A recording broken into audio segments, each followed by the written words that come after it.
of the Dagger's catch. Captain Marcus Chen had seen many strange things during his 15 years serving aboard diplomatic vessels, but nothing quite prepared him for the sight of the Valkyrian homeworld. Ethros hung in space like a massive sapphire, its 3 moons casting silver light across crystalline cities that seemed to grow from the planet's surface like frozen waterfalls.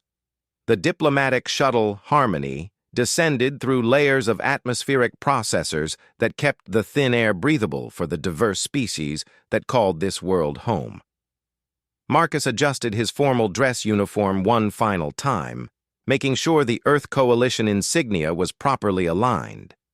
Today marked the first official trade negotiations between humanity and the Valkyrian Empire, a warrior culture that had dominated this sector for over 2,000 years. "Nervous, Captain?" asked Lieutenant Sarah Rodriguez, his communications officer and closest friend on the ship. She was reviewing the cultural briefing materials on her tablet, her brow furrowed with concentration. "Should I be?" Marcus replied, though his hands betrayed him by smoothing down his already perfect jacket for the 3rd time. "We're just trying to establish trade routes. How dangerous can a dinner ceremony be?" Sarah looked up from her tablet with a concerned expression. "According to these files, the Valkyrians have 17 different ways to challenge someone to combat during formal meals. Apparently, refusing certain foods can be interpreted as questioning their host's honor." Marcus sighed. The cultural preparation course he'd taken on Earth had covered basic Valkyrian customs, but it seemed there were layers upon layers of tradition that could trip up an unwary diplomat. The Valkyrians were tall, powerful humanoids with pale blue skin and silver hair, known throughout the galaxy for their fierce loyalty and complex honor codes. Their society was built around concepts of strength, duty, and family bonds that could span generations. The shuttle touched down on a landing platform carved from what appeared to be a single, massive crystal. Through the viewport, Marcus could see their reception committee waiting. A group of Valkyrian nobles dressed in flowing robes that seemed to shift color in the alien sunlight. At their head stood a figure that immediately commanded attention. Duchess Aria Stormwind was exactly what the briefing materials had described, yet somehow more imposing in person. She stood nearly 7 feet tall, her silver hair braided with small crystals that caught the light. Her pale blue skin had an almost luminescent quality, and her eyes were the color of deep Arctic ice. She wore ceremonial armor over her formal robes, and at her side hung an ornate dagger whose blade seemed to drink in the light around it. "Remember," Sarah whispered as they prepared to disembark, "bow when introduced. Don't look directly into her eyes until she speaks to you first, and whatever you do, don't touch any weapons." Marcus nodded, checking his mental notes one final time. The Valkyrians valued strength and directness, but they also had intricate protocols that governed interaction between different social ranks. As a human captain, he technically held no rank in their society, which made these negotiations particularly delicate. The shuttle's ramp lowered with a soft hiss, and Marcus stepped out into the strange, thin atmosphere of Ethros. The air tasted of ozone and something floral he couldn't identify. The gravity was slightly lighter than Earth normal, making each step feel oddly bouncy. Duchess Aria approached with measured steps, her retinue following at a respectful distance. Her movements were fluid and controlled, like a predator that could strike at any moment but chose restraint. When she stopped before Marcus, he executed the formal bow he had practiced, keeping his eyes lowered until she spoke. "Captain Marcus Chen of the Earth Coalition vessel Harmony," she said, her voice carrying a musical quality despite its authority. "I am Duchess Aria Stormwind, 3rd Blade of House Stormwind, guardian of the Northern Reaches, and speaker for the High Council in these negotiations.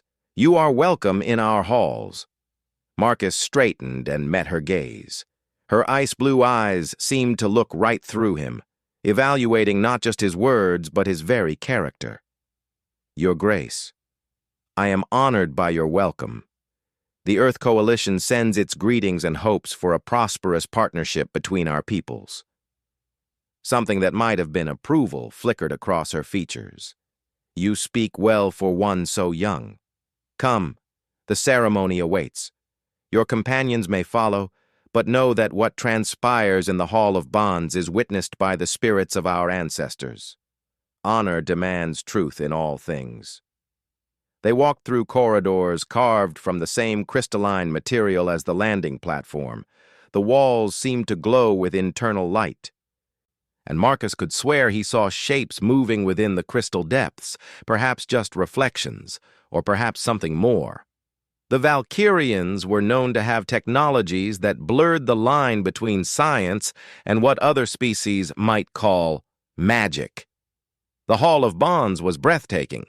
The ceiling soared hundreds of feet overhead, supported by pillars that looked like frozen lightning. Long tables arranged in a complex pattern filled the space, each one carved from different types of crystal that cast rainbow patterns across the floor.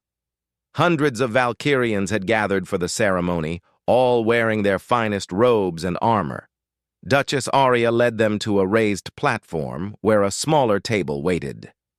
"You will sit at my right hand, Captain Chen, as befits a honored guest. Your companions will be seated with members of my household. The evening will begin with the ritual of first meeting, followed by the feast of understanding, and conclude with the ceremony of intent." Marcus took his assigned seat, acutely aware that every eye in the hall was upon him. The chair was slightly too large for his human frame, making him feel like a child at an adult's table. Sarah and the other members of his diplomatic team were seated nearby, looking equally overwhelmed by the grandeur around them. The ritual of first meeting began with a complex series of toasts, each one requiring specific responses that Marcus had memorized during the flight to Ethros. The Valkyrian wine was potent stuff that made his eyes water, but refusing to drink would have been insulting. As the ceremony progressed, he found himself relaxing slightly. The Valkyrians were formal, but not unfriendly, and several of them had made efforts to include him in conversations about human culture and technology. It was during the Feast of Understanding that things began to go wrong. The dishes being served were unlike anything Marcus had ever seen. Some appeared to be living crystal formations that dissolved on the tongue with flavors ranging from sweet honey to bitter metal.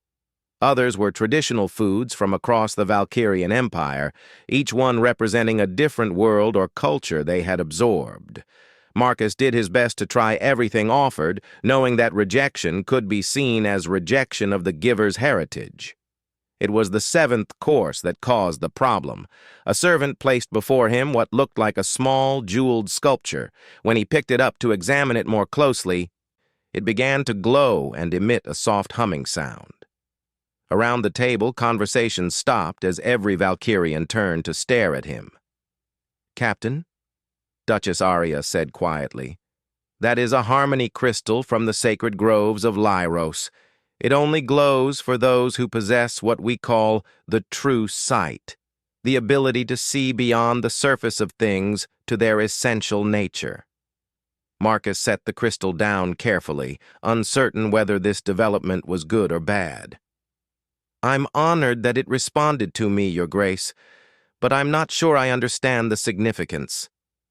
Before she could answer, a commotion erupted from one of the lower tables. A young Valkyrian male was pushing his way through the crowd, his face flushed with what Marcus recognized as anger or intoxication, possibly both. He wore the armor and colors of a minor noble house, and his hand rested on the hilt of his sword. "This is an insult!" the young man shouted, his words slurring slightly. "How dare you allow this alien to handle the sacred artifacts of our people? He has no right to touch what was blessed by the First Mothers." A collective gasp went through the hall. Several older Valkyrians moved to intercept the young man, but he pushed past them with the reckless confidence of youth and too much wine. Marcus could see the situation spiraling toward disaster, but he wasn't sure what he could do to stop it. Duchess Arya rose slowly from her chair, her face a mask of cold fury. Lord Caven, you forget yourself. Captain Chen is our honored guest, and he has done nothing to merit your discourtesy. He breathes the air of our ancestors, Caven snarled back, drawing his sword halfway from its sheath. He defiles our sacred spaces with his presence. I call challenge upon this pretender. The hall erupted into chaos. Some Valkyrians began shouting approval for the challenge, while others called for restraint. Marcus remained seated, unsure of protocol, but knowing that any sudden movement might make things worse. Sarah was trying to catch his eye from across the table, her expression clearly saying they should leave immediately. But Duchess Arya had other plans. She stepped around the table to face Lord Caven directly, her own hand moving to the ornate dagger at her side. If challenge is called, then challenge must be answered. But know this, young fool, Captain Chen is under my protection. Any insult offered to him is an insult offered to me. Then perhaps the challenge should be offered to you instead, Caven replied, his sword now fully drawn. The blade gleamed with the same internal light as the crystal walls around them. You who would dishonor our traditions by elevating aliens above the blood of our people. Marcus had read about this. Valkyrian honor duels were fought to first blood, not to the death, but they were taken with deadly seriousness. The winner gained status and the right to make demands of the loser. The loser faced exile or worse if they were judged to have brought the challenge dishonorably.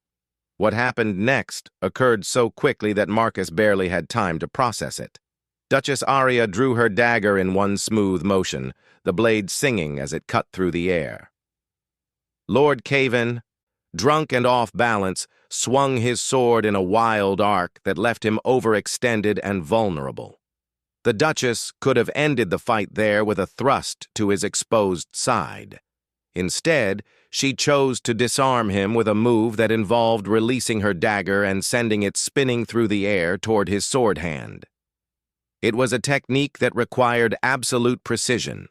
Too little force, and the weapon would fail to connect. Too much, and it would cause serious injury instead of simply disarming him. The dagger flew true, its point aimed at the spot between Caven's thumb and forefinger that would force him to drop his sword without permanent damage. But Caven, in his drunken state, stumbled backward at the crucial moment. The trajectory that would have resulted in a clean, disarming strike was now aimed directly at his throat. Marcus moved without thinking. Years of combat training took over, and he launched himself forward from his chair, his hand closing around the hilt of the spinning dagger just inches from Lord Caven's neck. The force of the catch sent him tumbling to the floor, but the deadly blade was safely in his grip. The hall fell silent. Marcus picked himself up slowly, still holding the dagger, and found himself staring into the shocked faces of hundreds of Valkyrians. Lord Caven stood frozen, his sword hanging loosely in his hand, apparently realizing how close he had come to death. Duchess Arya approached Marcus with an expression he couldn't read. Her ice-blue eyes seemed to glow in the crystal light as she stopped directly in front of him. "Captain Marcus Chen," she said, her voice carrying to every corner of the hall. "You have saved the life of one who offered you insult. You have caught the blade of honor in mid-flight, turning what would have been a killing blow into an act of mercy." She paused, and Marcus could hear his own heartbeat in the sudden silence.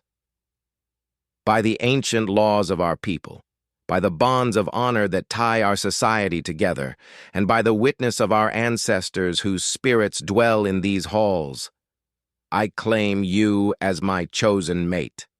You will marry me, Marcus Chen of Earth, or you will face the judgment of the High Council for the theft of my honor." The hall erupted into noise again, gasps, cheers, arguments, and what sounded like several people placing bets. Marcus stood in the center of it all, still holding the ornate dagger, trying to process what had just happened. He had come to Ethros to negotiate trade agreements. Somehow, He had ended up engaged to one of the most powerful women in the Valkyrian Empire. Sarah appeared at his elbow, her face pale but determined. "Sir," she whispered urgently, "what are your orders?" Marcus looked at the dagger in his hand, then at Duchess Aria's expectant face, then at the crowd of alien nobles waiting for his response. This was definitely not covered in the diplomatic training manual. "I think," he said slowly, "we're going to need to revise our mission parameters." Duchess Aria's mouth curved into what might have been a smile. "Indeed, Captain, indeed we are." The weight of honor. Marcus spent the next 3 days in what the Valkyrians politely called contemplation chambers, but what felt suspiciously like luxurious imprisonment. His quarters in the Crystal Palace were magnificent, a suite of rooms carved from living rock with windows that offered breathtaking views of the alien landscape below. But the fact remained that he couldn't leave without an escort, and every conversation seemed to revolve around wedding preparations he hadn't agreed to. Sarah visited daily, bringing updates from the diplomatic team and increasingly desperate messages from Earth Command. The trade negotiations had been suspended pending resolution of what the bureaucrats were calling the marriage situation. Several admirals wanted to extract Marcus immediately, while others saw potential advantages in a formal alliance with the Valkyrian Empire through marriage. "The political implications are staggering," Sarah explained during her morning briefing, her tablet filled with communications from a dozen different government departments. "The xenobiologists are fascinated by the possibility of studying Valkyrian culture from the inside. The military strategists see potential for expanded defense partnerships. And the economists are practically drooling over exclusive access to Valkyrian crystal technology." Marcus rubbed his temples, feeling the weight of decisions far larger than any one person should have to make. "What about what I want, Sarah? Does anyone care about that? Honestly, I think you're the only one asking that question." She set down her tablet and looked at him with the expression of a friend rather than a subordinate. "But Marcus, you need to understand what you're dealing with here.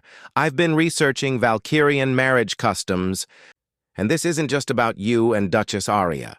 If you refuse her claim, you'll be declaring that her honor has no value. In their culture, that's basically saying she's worthless as a person. And if I accept, then you become part of one of the most powerful families in the Valkyrian Empire. You'll have responsibilities, obligations, and a role in their society that could affect billions of people across dozens of worlds." Sarah paused, choosing her words carefully. "The question is whether you're ready for that kind of responsibility." Before Marcus could answer, the door chimed softly. A Valkyrian servant entered, bowing respectfully. "Captain Chen, Duchess Aria requests your presence in the Garden of Reflection. She says it is time for you to understand what your choice truly means." The Garden of Reflection was unlike anything Marcus had ever seen. Located at the heart of the Crystal Palace, it was a vast space where living plants grew alongside formations of naturally occurring crystals. The ceiling was transparent, offering an unobstructed view of Ethros's 3 moons and the star patterns beyond. But what made the garden truly remarkable were the memory crystals embedded throughout the space, thousands of them, each one glowing softly with stored experiences and knowledge from generations of Valkyrians. Duchess Aria was waiting beside a fountain carved from what appeared to be a single massive emerald. She had exchanged her formal armor for simpler robes, though she still carried the ornate dagger that had started this entire situation. Without the ceremony and pageantry of the Great Hall, she seemed somehow more approachable, though no less imposing. "Captain Chen," she said as he approached, "thank you for coming. I thought perhaps we should speak honestly about what transpires between us, away from the expectations of my people and the pressures of your own." Marcus took a seat on a crystal bench beside the fountain, grateful for the opportunity to have this conversation without an audience of hundreds. "Your Grace, I have to admit I'm still struggling to understand how catching a dagger led to a marriage proposal. Our cultures are obviously very different. Arya's expression softened slightly. Please, when we are alone, call me Arya, and you are right that our cultures differ, but perhaps not as much as you believe. She gestured toward the memory crystals around them. These contain the experiences of my ancestors, going back over 2,000 years. Shall I show you how my people came to value honor above all else? Without waiting for an answer, she approached one of the larger crystals and placed her hand upon its surface. The garden around them shimmered and changed, becoming something else entirely. A battlefield under an alien sky, where Valkyrian warriors fought against creatures that seemed to be made of living shadow. Long ago, Arya's voice echoed strangely in the memory space. My people were slaves to the Shadow Collective, beings who fed on suffering and despair. We were bred to fight in their wars, to die for their entertainment, to serve without question or hope. The scene shifted. Showing Valkyrian children being torn from their families, warriors forced to fight each other while their captors watched with terrible amusement. Marcus felt sick watching it, even knowing these were memories from centuries past. But one day, Arya continued, a young warrior named Kelsa Stormwind, my ancestor, chose to value honor above survival. When ordered to kill her own sister for the amusement of the Shadow Lords, she instead turned her blade on her captors. She died in that moment, but her sacrifice inspired others. The revolution began with one person choosing honor over life. The memory crystal's vision faded, leaving them back in the peaceful garden. But Marcus could see tears glistening in Arya's eyes, and he began to understand the weight of what she carried. For my people, she continued, honor is not just a concept. It is the foundation upon which our entire civilization was built. Without it, we would still be slaves. When you caught my dagger and chose to preserve a life, rather than let pride and anger lead to death, you demonstrated the same values that freed my ancestors from bondage. Marcus absorbed this, beginning to see the situation from a completely different perspective. But why does that mean we have to marry? Couldn't you just thank me and move on? Arya smiled, and for the first time since they'd met, she looked less like a powerful duchess and more like a woman dealing with complicated emotions. Because, Marcus Chen, in catching that blade, you quite literally caught my heart as well. The admission hung in the air between them. Marcus felt his own pulse quicken as he realized this wasn't just about law and tradition. There were real feelings involved on both sides. I have been alone for many years, Arya continued. My position, my responsibilities, my dedication to my people, these things have made it difficult to form personal connections. But watching you move to save a man who had insulted you, seeing you choose mercy over vengeance even when threatened, I realized I had found someone whose values matched my own. Marcus stood and walked to the edge of the fountain, staring into its crystal-clear depths while he tried to process everything he had learned. Arya, I'm honored by your feelings, truly, but I barely know you, and even if I did, the complications of an interspecies marriage, the political ramifications, the fact that I'd be giving up my career and possibly my citizenship. You would not be giving up anything, Arya interrupted. You would be gaining a new role, new responsibilities, new opportunities. As my husband, you would become a bridge between our peoples. You could help shape the future of human-Valkyrian relations in ways that no diplomat or ambassador could ever achieve. She approached him, moving with that fluid grace that seemed natural to her species. But more than that, Marcus, you would be helping me to be stronger than I can be alone. Valkyrian marriages are not just romantic partnerships. They are bonds forged to make both partners more than they could be separately. Marcus found himself studying her face in the soft light of the memory crystals. There was strength there, certainly, but also vulnerability that she rarely showed to others. He could see the weight of responsibility she carried, the loneliness of command, and the hope that perhaps she had found someone who could share that burden. "What would be expected of me?" he asked quietly. "To stand beside me as an equal partner, to help lead our people through the challenges that face us, to learn our ways while sharing your own wisdom." She paused. "And to love me, if you can find it in your heart to do so." Before he could respond, the garden's peace was shattered by the sound of approaching footsteps. A group of Valkyrian nobles entered, led by an elderly man whose ornate robes marked him as someone of significant importance. His expression was stern, and Marcus could sense that this interruption did not bode well.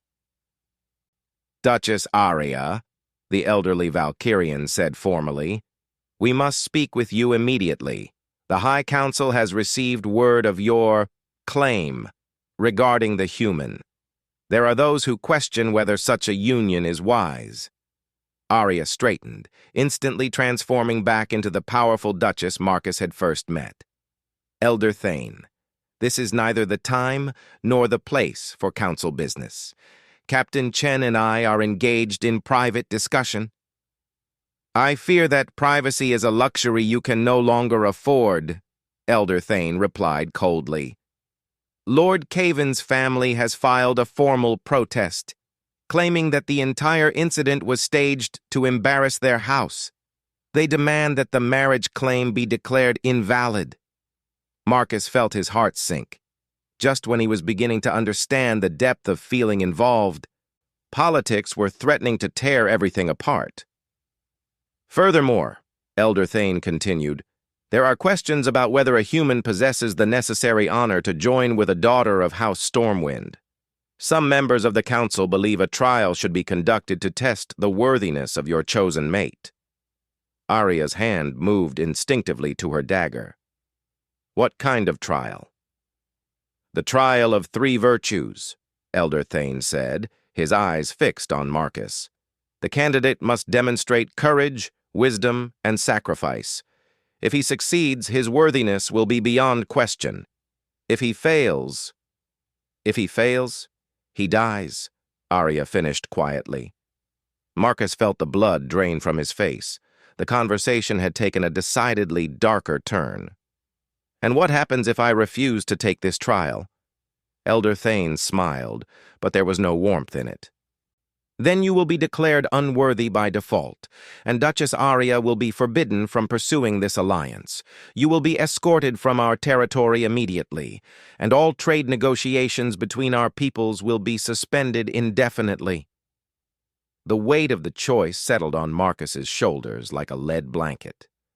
Not only was his own fate at stake, but the future relationship between humanity and the Valkyrian Empire hung in the balance. Millions of lives could be affected by his decision. He looked at Aria, seeing the tension in her stance, the worry in her eyes that she was trying to hide. She had opened herself to him, shared her feelings and her hopes, and now it might all be snatched away by the politics of her own people. "When would this trial take place?" Marcus asked. "Tomorrow at dawn," Elder Thane replied, "if you choose to accept." Marcus closed his eyes, thinking of Sarah and his diplomatic team, of Earth Command, and the admirals and politicians who were watching his every move. He thought of his own quiet life before this mission, when his biggest worry was filing reports on time and making sure the ship's systems were running smoothly. Then he opened his eyes and looked at Aria, really looked at her, seeing not just the powerful Duchess, but the woman beneath, a woman who had chosen to trust him with her heart and her future. "I accept," he said, his voice steady despite the fear coursing through his veins. "I'll take your trial." Elder Thane nodded approvingly. "Then tomorrow we shall see what kind of man you truly are, Marcus Chen of Earth. Pray to whatever gods your people honor, for you will need their blessing." As the council members filed out of the garden, Leaving Marcus and Arya alone again, she moved close to him and placed a gentle hand on his arm. "You did not have to make that choice," she said softly. Marcus covered her hand with his own, marveling at how right it felt despite everything that made it impossible. "Yes, I did. Because you were right about one thing. Honor isn't just about following rules. It's about doing what's right, even when it's terrifying." Arya smiled, and in that moment, Marcus realized he was already more than halfway in love with her. Now he just had to survive long enough to find out if that love could overcome the differences between their worlds. "Tell me about this trial," he said. "What exactly am I going to face tomorrow?" Arya's smile faded, replaced by an expression of deep concern. The trial of 3 virtues has not been attempted by an outsider in over 500 years. The last one who tried— What happened to him? He didn't survive the first test. The trial of Heart's Dawn on Ethros was unlike anything Marcus had ever witnessed. The 3 moons hung low on the horizon, while the system's binary suns began their slow rise, casting the crystal spires of the city in shades of gold, silver, and deep purple. From his quarters, he could see crowds gathering in the amphitheater carved into the mountainside below the palace. Thousands of Valkyrians coming to witness the trial of 3 virtues. Sarah arrived early with a steaming cup of something that smelled like coffee but tasted faintly of cinnamon and starlight. "Sleep at all?" she asked, though his appearance probably answered the question. "Not much," Marcus admitted, accepting the drink gratefully. "Spent most of the night reading everything I could find about previous trials. The historical records aren't exactly encouraging." "Maybe that's because the people who failed them couldn't write their stories," Sarah suggested, though her attempt at optimism fell flat. "Earth Command sent new orders. If this goes badly, I'm authorized to extract you immediately." Marcus shook his head. "We both know that won't be possible. If I fail this trial, the Valkyrians won't let me leave alive. It's a matter of honor now. Not just mine, but Arya's and her entire house." A soft chime indicated another visitor. When the door opened, Marcus was surprised to see Lord Caven, the young nobleman whose life he had saved 3 days earlier. The Valkyrian looked haggard and ashamed, his usual arrogance replaced by something that looked like genuine remorse. "Captain Chen," Caven said formally, bowing deeper than protocol required. "I have come to ask your forgiveness for my behavior and to offer what aid I can for the trial ahead." Marcus studied the young man's face, looking for signs of deception, but finding only sincerity. "I appreciate that, Lord Caven, but I'm not sure what help you could provide." Caven straightened and pulled something from his robes, a small crystal pendant that pulsed with inner light. "This is a memory stone from my family's collection. It contains the experiences of the last candidate who attempted the trial of 3 virtues. He failed, but his memories might give you insight into what you will face." Sarah moved closer, her diplomatic training making her suspicious of gifts from former enemies.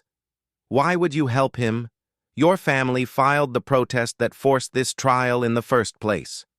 Caven's expression darkened with shame. "Because my pride and stupidity created this situation. You saved my life when you could have let me die, and I repaid that kindness with accusations and demands for trials. Honor requires that I attempt to balance the scales." Marcus accepted the memory stone, feeling its warm weight in his palm. "Thank you, Lord Caven. This means more than you know."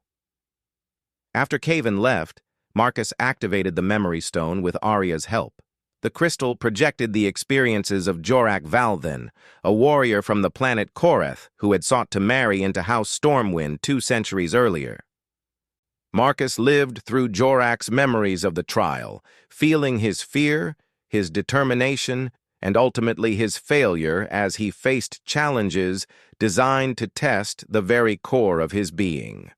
The trial of 3 virtues took place in the Crucible of Hearts, a natural amphitheater deep beneath the palace where crystalline formations created perfect acoustics and the very walls seemed to pulse with ancient power. As Marcus descended the spiraling path to the arena floor, he could feel the weight of thousands of eyes upon him. The gathered crowd represented every major house and faction within the Valkyrian Empire. His success or failure would have political ramifications that would echo for generations. Duchess Arya sat in the place of honor, her face a mask of controlled composure that couldn't quite hide the worry in her eyes. Elder Thane stood at the center of the arena, holding a crystal staff that glowed with the authority of the High Council. "Marcus Chen of Earth," Elder Thane's voice carried clearly through the amphitheater, "you stand before the crucible of hearts to undergo the trial of three virtues. You must demonstrate courage in the face of mortal danger, wisdom when confronted with impossible choices, and sacrifice when asked to give up what you value most. Do you accept these conditions, knowing that failure means death?" Marcus stepped forward, his voice steady despite the fear coursing through his veins. "I accept." The first trial began immediately. The arena floor shifted and changed, crystal formations rising to create a maze-like structure filled with shadows and hidden dangers. Elder Thane's voice echoed through the space. "The test of courage. You must navigate the labyrinth of fears and retrieve the crystal of valor from its heart. But know that the labyrinth will manifest your deepest terrors and force you to confront them." As Marcus entered the maze, the crystal walls began to show him visions of his worst nightmares.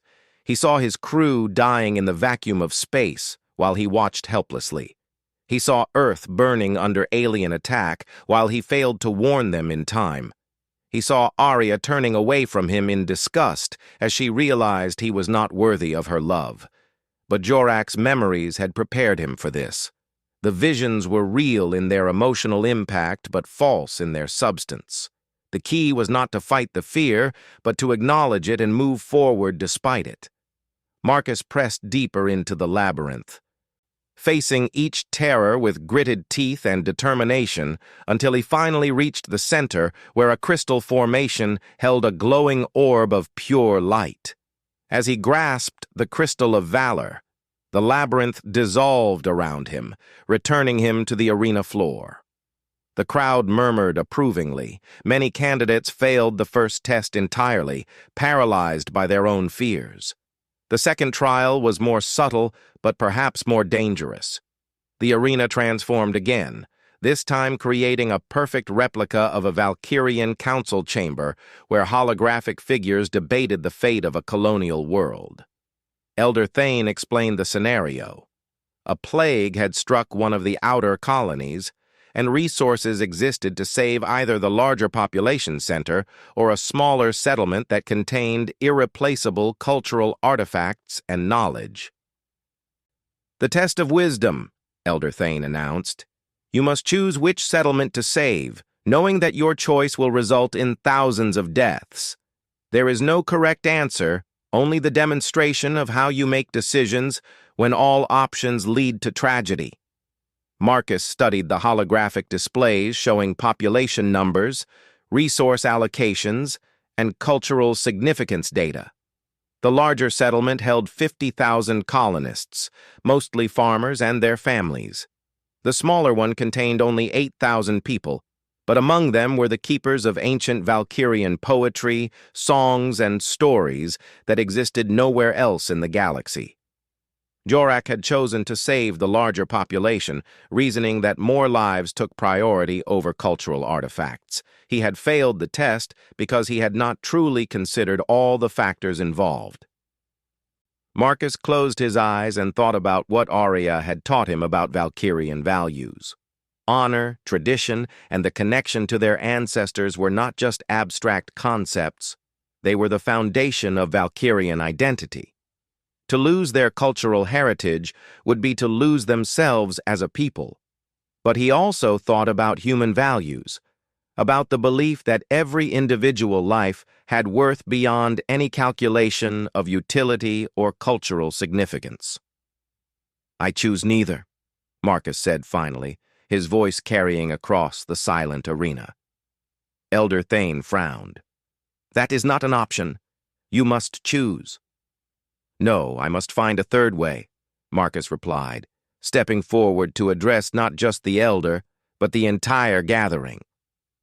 The scenario assumes that resources can only be used in one location. But it doesn't account for the possibility of dividing the effort. Send half the medical supplies to each settlement immediately to slow the plague's advance. Then organize a massive evacuation effort to relocate the cultural keepers and their knowledge to the larger settlement where they can be protected while the plague runs its course.